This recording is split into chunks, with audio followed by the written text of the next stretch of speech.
Hello students, आज के इस वीडियो लेक्चर में हम लोग क्लास 10th के ट्रिग्नोमेट्री में एक टॉपिक को एक्सटेंड करते हुए हाइट एंड डिस्टेंस यानी कि एप्लीकेशंस ऑफ ट्रिग्नोमेट्री को कंप्लीट करने जा रहे हैं। इसमें हम लोग बेसिक समझेंगे हाइट एंड डिस्टेंस के और बेसिक से कुछ न्यूमेरिकल्स यानी कि क्वेश्चंस ले लेंगे। इसके बाद हम लोग इसमें मैं अभी सोच रहा हूँ कि एनसीईआरटीज़ के जो इम्पॉर्टेंट क्वेश्चंस हैं वो मैं करा लूँ, और उसके बाद तीसरी वीडियो में हम लोग इसके जो प्रीवियस ईयर के क्वेश्चन है और केस बेस्ड स्टडी क्वेश्चन जो आते हैं प्रीवियस ईयर के क्वेश्चंस में, हॉट क्वेश्चंस जो हैं उनको डन करेंगे तीसरी वीडियो में। ठीक, चलिए तो हमारा आज का topic height and distance. Okay, height and distance को करेंगे आज हम।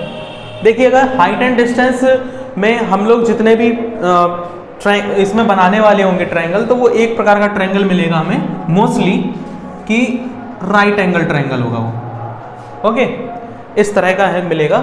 हम सभी ट्रिग्नोमेट्री में पढ़ चुके हैं कि इसको हम लोग एंगल बोलते हैं, और एंगल के जस्ट सामने वाली जो साइड होती है इसे हम लोग बोलते हैं परपेंडिकुलर, इसे हम बोलते हैं बेस, और जो 90 के सामने होती है इसे हम बोलते हैं हाइपोटेनियस।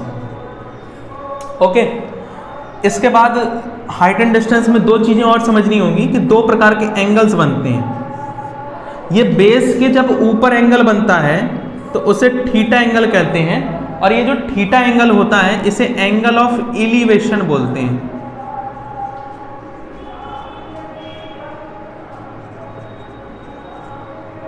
एक एंगल होता है कि जी बेस है और बेस के नीचे बन रहा है एंगल थीटा, तो इसे बोलते हैं एंगल ऑफ डिप्रेशन। ओके, तो दो प्रकार के एंगल्स होते हैं, एक तो होता है एंगल ऑफ एलिवेशन और एक होता है एंगल ऑफ डिप्रेशन। ऐसे सवाल में कहेगा कभी कभार। ठीक है, चलिए तो फिर सवाल से ही इसको स्टार्ट करते हैं। सवाल के थ्रू समझेंगे कि हाइट एंड डिस्टेंस है क्या आखिर। देखिएगा, एक सवाल हम लोग ले रहे हैं यहाँ पर, हम सीधे डायग्राम के थ्रू ले रहे हैं इसमें, फिर उसके बाद इसको सॉल्व करेंगे। ओके, मान लीजिए एक टावर है, ये टावर की जो शैडो है वो कुछ इस प्रकार से बनती है, मतलब ये एक टावर है और टावर की शैडो ये है। तो आपको ये फाइंड आउट करना है कि इसकी शैडो कितनी होगी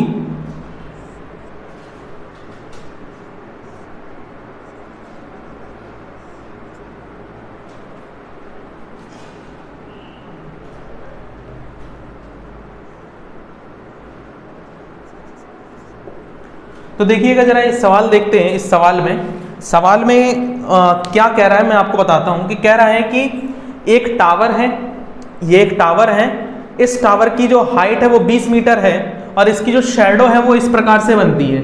ठीक, अब ये शैडो आपको फाइंड आउट करनी है कि इस शैडो की लेंथ कितनी है, तो इसको फाइंड आउट करेंगे हम लोग। और एक चीज और कह रहा है कि बिल्डिंग के टॉप और शैडो के टॉप का जो एंगल बनता है यहाँ पर एंगल ऑफ एलिवेशन, तो जस्ट हमने अभी पढ़ा कि एंगल ऑफ एलिवेशन का मतलब होता है जो बेस से जस्ट ऊपर बनता है, इस प्रकार का एंगल, यानी कि बेस से ऊपर बन रहा है तो इसे हम बोलेंगे एंगल ऑफ एलिवेशन। तो ये एंगल 30 डिग्री बन रहा है। तो आप बताइए कि इसकी ये जो है मतलब परछाई जो है, जो शैडो है, इसकी लेंथ कितनी होगी। तो हम मान लेते हैं कि लेट कर लिए, let the length of the shadow of the tower be x metre. Okay, ये x मीटर हो गई, तो हमने इसे x मान लिया। अब आपको निकालना क्या है, ये निकालना है। तो ट्रिग्नोमेट्रिक फंक्शंस आपको याद होंगे। देखिएगा, दो चीजें दी गई हैं, एंगल ये वाला है, तो एंगल के सामने एक तो आपके पास है परपेंडिकुलर और दूसरा है बेस। ऐसा ट्रिग्नोमेट्रिक फंक्शन याद करिए जिसमें परपेंडिकुलर और बेस आता हो। तो आपको पता होगा कि सर tan आता है, इसका नाम भी दे दीजिए ABC।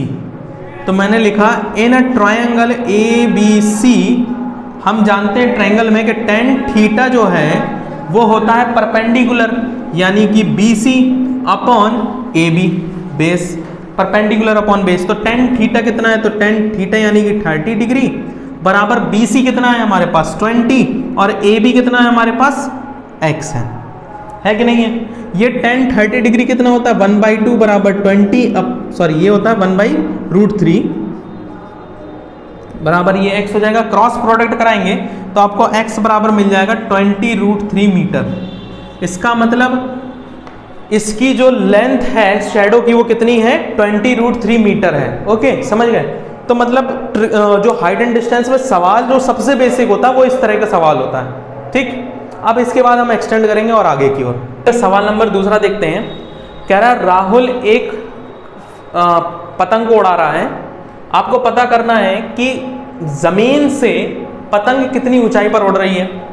If the length of a string, यदि जो डोरी है जिससे वो उड़ाई जा रही है उसकी लंबाई 90 मीटर है, मतलब 90 मीटर की है, ठीक है, और angle of elevation of the kite from the surface is 30 degree. और कह रहा है कि जो एंगल ऑफ एलिवेशन है किसका, काइट का, कहां से, सरफेस के साथ, कितना है 30 डिग्री है। तो पता करिए कि पतंग कितनी ऊंचाई पर उड़ रही है जमीन से। तो देखिए जरा, मान लीजिए ये पतंग है और यहां पर राहुल खड़ा है सरफेस पर, यहां पर, ठीक है। अब ये पतंग जो है वो राहुल यहां से यहां की ओर उड़ा रहा होगा। तो इस पतंग को जब उड़ा रहा होगा तो ये डोरी होगी उसकी, इस डोरी की जो लंबाई है वो कितनी है 90 मीटर है। हमने कहा ठीक है भाई, ये 90 मीटर है।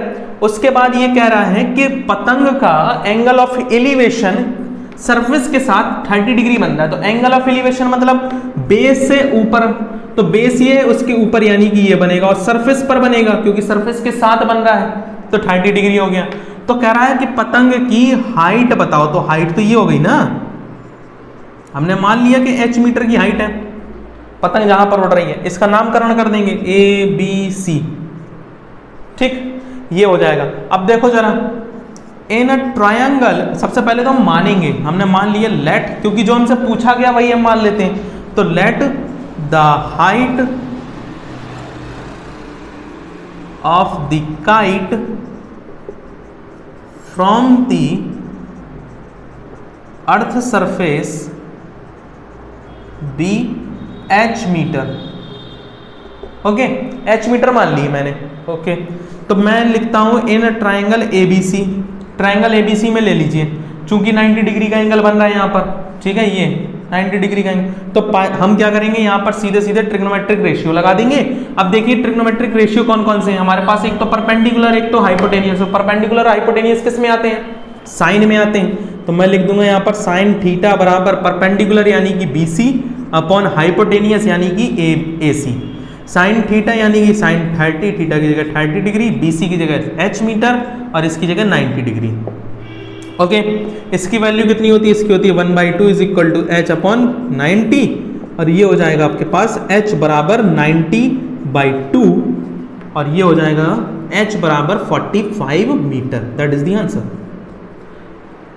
ये एक सेकंड था क्वेश्चन जो कि बहुत आसान है। इसके बाद हम लोग एंगल ऑफ डिप्रेशन वाला एक क्वेश्चन ले लेते हैं, तो हमारे दो एंगल समझ में आ जाएंगे हम लोगों को, एंगल ऑफ एलिवेशन और एंगल ऑफ डिप्रेशन होते किस तरह के। ओके, चलिए इसको नोट कर लीजिए। देखिए, मूव करते हैं क्वेश्चन नंबर 3 की ओर। क्वेश्चन नंबर 3 में क्या कह रहा है, कह रहा है कि a man is standing in front of 30 metre high building. कह रहा है कि एक आदमी जो है वो 30 मीटर ऊंची एक बिल्डिंग के सामने खड़ा हुआ है। Find the distance between the man and the building. कह रहा है कि डिस्टेंस फाइंड आउट करिए मैन और बिल्डिंग के बीच में कितना है। If the angle of depression of the building to the man, man पर मतलब बिल्डिंग का जो एंगल ऑफ डिप्रेशन बन रहा है वो 45 डिग्री बन रहा है। देखो बहुत इंपॉर्टेंट 2 से 3 चीजें इसमें बताने वाला हूं मैं तुम लोगों को, और ट्रिक्स बताऊंगा इस सवाल में। इसको जरूर, इसको मत छोड़ना, इस सवाल को जरा ध्यान से समझो। देखो क्या बता रहे हैं, चुटकियों में सवाल होगा जो मैं ट्रिक बताने वाला हूं अभी। देखो इसमें कह रहा है कि एक 30 मीटर हाई बिल्डिंग है, ठीक, 30 मीटर हाई बिल्डिंग है, और इस बिल्डिंग से कुछ दूरी पर एक व्यक्ति खड़ा हुआ है, कुछ इस प्रकार से, ठीक, यहां पर इस पॉइंट पर खड़ा हुआ है। यहां से यहां तक के बिल्डिंग के टॉप से इसका, इस मैन का क्या एंगल ऑफ डिप्रेशन जो है वो 45 डिग्री बनता है। अब तुमने पढ़ा था सर एंगल ऑफ डिप्रेशन जो होता है वो बेस के नीचे होता है, तो बेस यहां नहीं, इसके नीचे नहीं बनेगा, बेस यहां मानेंगे हम लोग, ऐसे यहां बनेगा 45 डिग्री। समझ गए, ये 45 डिग्री मतलब एंगल ऑफ एलिवेशन हमेशा यहां बनता है, एंगल ऑफ डिप्रेशन हमेशा यहां बनता है, ऐसी गांठ बांध लो बस। तो एंगल ऑफ डिप्रेशन यहाँ पर 45 डिग्री बनेगा। 30 मीटर हाई बिल्डिंग है, यहाँ पर वो व्यक्ति खड़ा हुआ है और कह रहा है कि इनके बीच की दूरी निकालो, तो जो निकालना होता है उसी को हम मान लेते हैं। ये x मीटर का है, इसका नामकरण कर दो, ये हो जाएगा a b और ये c हो जाएगा। अब देखो असल में है क्या, हमने अभी प्रीवियस 2-3 क्वेश्चन जो किए उनमें हमने ये समझा कि यहाँ पर 2 चीजें होनी चाहिए, है ना। वो 2 चीजें हमारे पास है, ये है और ये है। एक की समस्या है, वो है एंगल, क्योंकि एंगल यहाँ नहीं यहाँ है, तो हमें एंगल चाहिए। अब देखो मैंने क्या किया, देखो आप जानते हैं, आपने प्रीवियस क्लासेस में 9th में 6th में 7th में ऐसा पढ़ा है कि 2 पैरेलल लाइंस हो और उनको अगर एक लाइन इंटरसेक्ट कर दे तो इनके इंटीरियर अपोजिट एंगल्स आपस में बराबर होते हैं। अगर ये थीटा है तो ये भी थीटा होगा। तो मैंने ए बी के पैरेलल एक लाइन सी पॉइंट से खींची, ठीक है, ये लाइन खींची और यहीं पर 45 डिग्री बन रहा है। तो क्या ये 2 पैरेलल लाइंस को ये वाली लाइन AC काट रही है क्या? हाँ काट रही है। अगर ये काट रही है तो इनके इंटीरियर अपोजिट एंगल्स आपस में बराबर हो जाएंगे, यानी ये 45 तो ये भी 45 होगा कि नहीं होगा? तो ये 45 हो जाएगा। अब देखो ये 45 हो गया, हमारा काम बन गया। अब हम आ जाते हैं ट्रायंगल में। इन ट्रायंगल ABC, ट्रायंगल ABC में देखो क्या दिया गया, परपेंडिकुलर दिया गया, बेस दिया गया है, ठीक है, मतलब बेस निकालना है तो 2 चीजें हमारे पास हैं, तो हम क्या लगा देंगे, tan लगा देंगे, क्योंकि tan में ही होता है। तो tan थीटा बराबर होता है BC upon AB। tan theta की वैल्यू है 45 बराबर BC हो जाएगा 30 और AB हो जाएगा x। ये 45 मतलब 1 बराबर 30 अपॉन x, तो x बराबर आ गया 30 मीटर। यानी कि वो व्यक्ति इस बिल्डिंग से 30 मीटर की दूरी पर खड़ा है। अब तुम मेरे तरफ से एक ट्रिक सुन लो। क्या? कभी भी इस तरह का कोई सवाल आए जिसमें एंगल 45 डिग्री बन रहा हो, कितना एंगल 45 डिग्री बन रहा हो, अगर तुमको परपेंडिकुलर दिया गया है तो जितना परपेंडिकुलर होगा उतना बेस होगा, अगर बेस दिया गया है तो जितना बेस होगा उतना ही परपेंडिकुलर होगा। जरा उदाहरण से समझो, देखना कैसे। जैसे मान लो कि यहां पर अगर तुमको मैं कह दूं कि ये 20 मीटर है, ठीक है, एंगल हमेशा 45 होना चाहिए तब के लिए, तो ये कितना होगा भाई साहब, ये भी 20 होगा। करके देख लो, तुम निकालो tan थीटा बराबर परपेंडिकुलर यानी कि 20 अपॉन बेस कितना x मान लो, ये 1 हो जाएगा तो बराबर 20 अपॉन x हो जाएगा, तो x बराबर 20 मीटर, ठीक है ना, समझ रहे हो। और ये आता भी है सवाल, ये 1 नंबर का 2 नंबर का सवाल आ जाता है कभी कभार, मतलब ऑब्जेक्टिव में आ जाता है ये, है ना, चूज द करेक्ट आंसर में, और कभी कभार ऐसे ही आ जाता है वेरी शॉर्ट में, 2 नंबर का 1 नंबर का आ जाता है ये सवाल। तो वहां पर अपना समय बचाओ भाई। कैसे? अगर एंगल 45 है तो जितना परपेंडिकुलर उतना ही बेस, तुरंत आंख बंद करके सीधे लगा दो, कोई दिक्कत नहीं है, समझ गए, ठीक है। तो हम लोगों ने अभी angle of elevation, angle of depression को समझ लिया और साथ ही साथ एक छोटी सी ट्रिक भी समझ ली कि हम इसको कैसे कर सकते हैं, ठीक है। तो आज की वीडियो में बस इतना ही रहने दीजिए, क्योंकि हमने जो बताया था आपको स्टार्टिंग में कि हम बेसिक्स कंप्लीट करेंगे, तो हमने बेसिक्स को कंप्लीट कर लिया, 1-2 सवालों को समझ लिया है। इसके बाद हम सोच रहे हैं कि NCERT की एक्सरसाइज से करते हैं, और जितने भी NCERT के ज़्यादा क्वेश्चन है नहीं, बहुत कम क्वेश्चन है आई थिंक, है ना, तो उन्हीं क्वेश्चंस को हम लोग कंप्लीट कर लेंगे एक एक करके सारे।